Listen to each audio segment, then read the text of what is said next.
Okay, we've made adjustments on the mouth, so now it's going to open and close okay.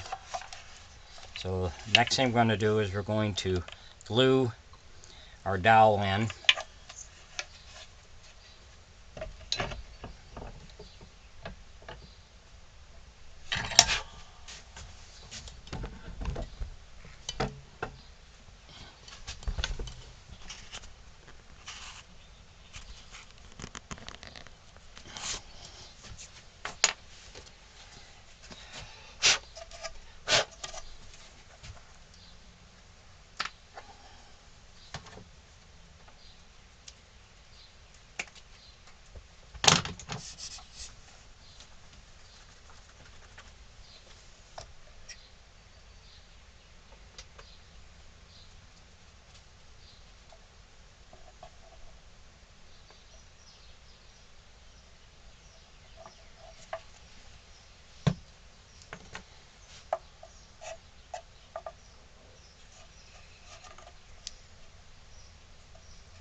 And I'm going to put a couple nails in there to hold it, and then we'll be on to the next step.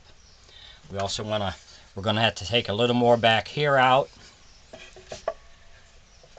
believe. I'll have to check that, make sure that the string doesn't catch. We might have to take a little bit out in here. Thanks for watching.